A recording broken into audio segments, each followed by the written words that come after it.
क्या विपक्ष chief election commissioner को हटाने के लिए महाभियोग लाने की तैयारी कर रहा है?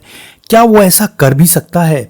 दरअसल 17 अगस्त को सीईसी की प्रेस कॉन्फ्रेंस के बाद ईसीआई और विपक्ष में अविश्वास की खाई और गहरी हो गई है।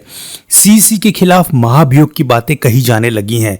अब भारत के संविधान के आर्टिकल 324 के क्लॉज 5 और CEC and other election commissioners appointment condition of services and term of office act 2023 के सेक्शन 11 क्लॉज 2 में भी ये कहा गया है कि सीईसी को उसी प्रक्रिया और आधारों पर हटाया जा सकता है जो सर्वोच्च न्यायालय के जज को हटाने के लिए प्रयुक्त की जाती हैं।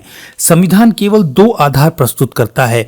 पहला मिसबिहेवियर यानी कि करप्ट और अब्यूज प्रैक्टिसेस और इनकैपेसिटी यानी कि अक्षमता, और ये आधार साबित भी होने चाहिए।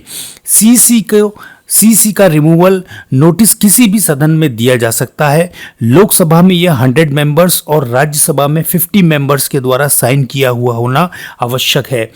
अब इसे पास कराने के लिए ही अलग अलग दोनों ही सदनों के कुल सदस्यों के बहुमत एवं उपस्थित तथा मत देने वाले सदस्यों के 2/3 बहुमत से इसका पारित होना आवश्यक है। उसके पश्चात ही राष्ट्रपति अपने आदेश के द्वारा चीफ इलेक्शन कमिश्नर को अपने पद से हटा सकते हैं। अब अगर मौजूदा पॉलिटिकल कॉन्टेक्स्ट में बात करें तो विपक्ष चीफ इलेक्शन कमिश्नर को हटाने के लिए मोशन तो ला सकता है, इतने नंबर्स उनके पास हैं, परंतु इस मोशन को पास करवाने लायक नंबर्स उनके पास नहीं हैं। तो फिर इस सब का फायदा क्या?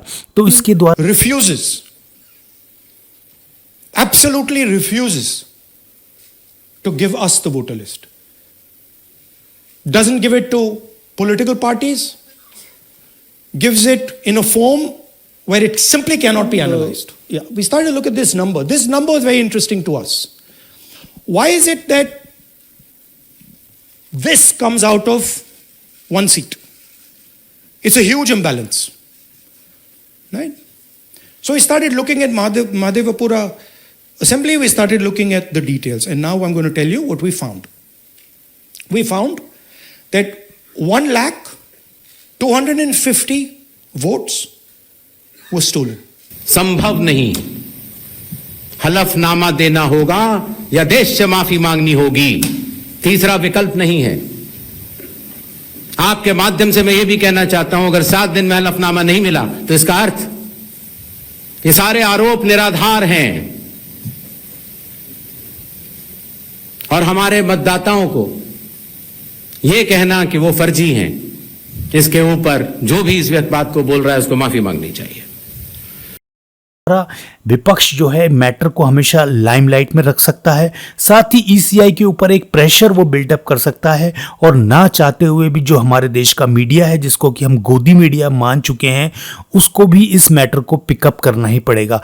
तो ऐसे ही वीडियो को देखने के लिए, जानने समझने के लिए इस चैनल को सब्सक्राइब कीजिए और हमारे साथ बने रहिए। तब तक आप सबका समय शुभ हो।